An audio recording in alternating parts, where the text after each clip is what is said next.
Producers, it's Curtis King of Airbit.com here to answer one of your most requested questions. Should music producers today pursue placements or should they be pursuing the leasing business? Let's talk about it. Airbit.com.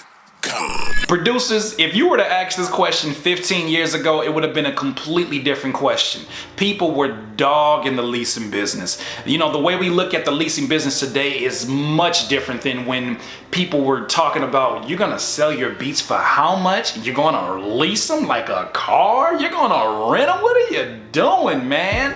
It was a much different conversation. The music industry was looking down upon the leasing business. And in my opinion, I think there's still figures who don't necessarily understand it. So sometimes it gets a bad rap, but thankfully you guys understand what this business is about. 15 years ago, they were looking at it like you're selling yourself cheap, and the only way that you were going to find a universal definition of success in the music industry as a producer then was that if you were getting major label placements, if you were getting corporation placements, that was the definition purely of a successful producer. Now, as you and I both know, or maybe you don't know, that has transitioned to a new definition of what a successful music producer is. I think about individuals like Tone Jones, and I think about Superstar O and Epic and Awesome and Dope Boys Music. I think about all these producers that really represent a new echelon and a new brand of what it means to be a successful producer. Now you have producers that you may not have been hearing necessarily within the mainstream realm. Maybe you don't hear them all over the top 40 Billboard charts, but they're making successful and comfortable careers, basically using music as the avenue and producing for a living. That has not always existed. Just to kind of give you an idea about how fast forwarded we are and how in the future we are as leasing producers, let me give you a quick little fact about myself. I have pursued placements. For the better part of my career, for about 10 years, I pursued placements. And I got placements. I got checks along with those placements. I got placements with Kendrick Lamar, Ab-Soul, E40, MTV, Van Skateboarding, an online video game called APB Reloaded. I mean, I was getting my placements. But what I learned was that here's the issue sometimes with placements. In order to really get the ball moving on placements, you gotta get that first one. That first one is always the most difficult. And then once you get that first one, you gotta follow it up with something else. Because here's the thing about it. As you're waiting for your placements to clear, as you're waiting to get payment for your placements, most producers are still working a 9 to 5. Most producers are still having to find other income because your bill collectors are not gonna understand, hey, I just got this placement with Chris Brown, but it's gonna be here next year. Can I pay you for this car note next year? No, they're not gonna understand that. They're not trying to hear that. Anybody trying to hear that? They're not trying to hear that. And I understand they have families to feed as well. I know producers who heard the word, they got the placement, actually got the placement and still had to wait a year. Every label pays differently. I mean, there are some independent artists that pay you straight up and they give you a flat fee and, you know, really don't give you points on the album, but there's different ways they work it out.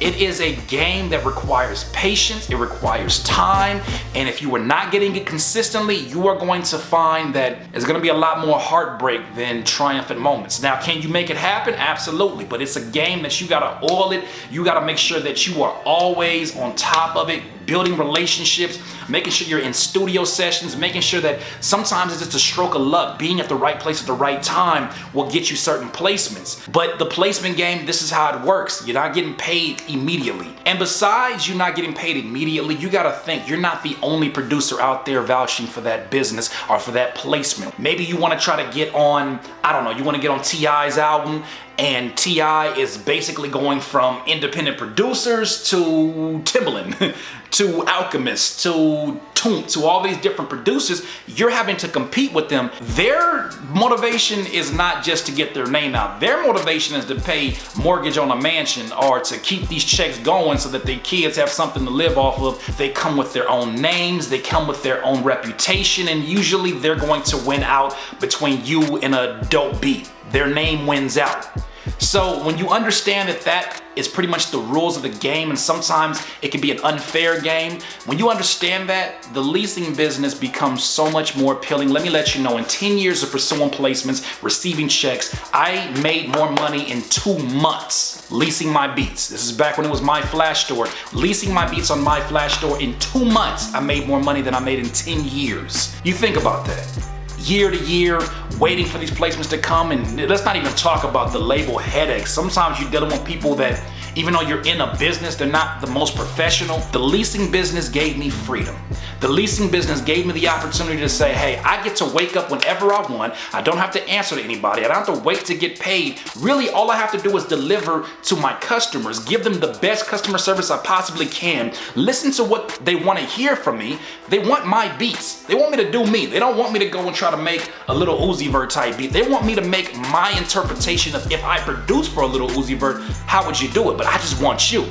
At the end of the day, these rappers, these singers, these recording artists are willing to invest into you. Now, there's producers out there that are probably saying, well, can't anybody get to your beats, and isn't some of the songs not so good? Yeah, that's true, but to me, I feel like it's much more valuable to have a human being that is willing to invest their hard-earned money. Whether or not they step up to your particular plateau or your idea of what a quality artist is, it doesn't matter. They're willing to invest into you.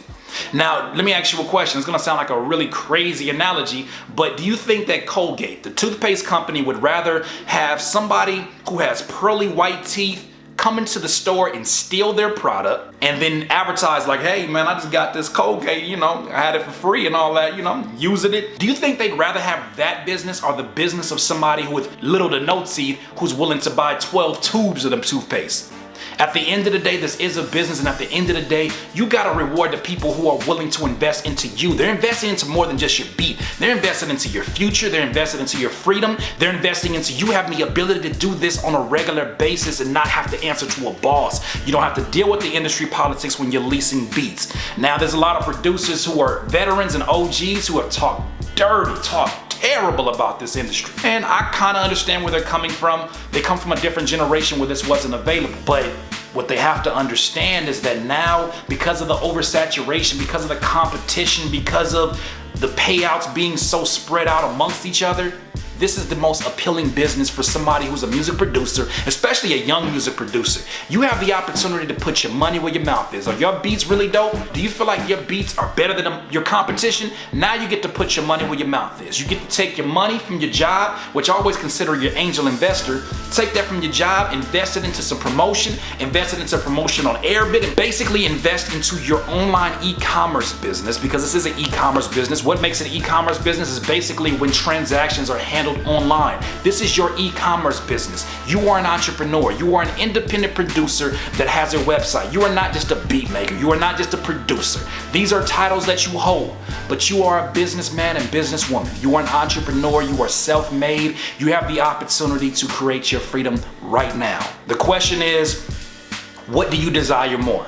Some producers don't desire the money. They don't worry about the money. They say, you know, if I get my fame first, the money will come. That's not always guaranteed. So I challenge you, if you want to make a living at this, look into the leasing business. If you're already in it, be thankful that you're in it, but don't stop your knowledge. I mean, if you dedicate 1 hour in your field over the next 5 years, just 1 hour a day reading something about e-commerce or reading about how to deliver better customer service, just 1 hour a day, you will probably show up as a national expert, or at least an expert within your industry.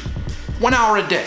So the choice is yours. Should you pursue placements as a music producer? I have had many benefits as a producer who got placements. I'm thankful for the relationships. I'm thankful for having my name out there, but at the end of the day, the bottom line for me was that I had to be able to make this a sustainable career. Going that route at that particular time, it was not sustainable for me. You may be the exception to the rule, and that's fine. Should you get into the leasing business? Well, I'll tell you like this. If you have the heart, if you are a risk taker, if you desire financial freedom, if you desire a freedom from a job, if you desire these things and you have a passion for creating music and delivering what your customers ultimately need, I don't see why you don't at least take a chance. Once again, this is Curtis King of Airbit.com. You have a good one.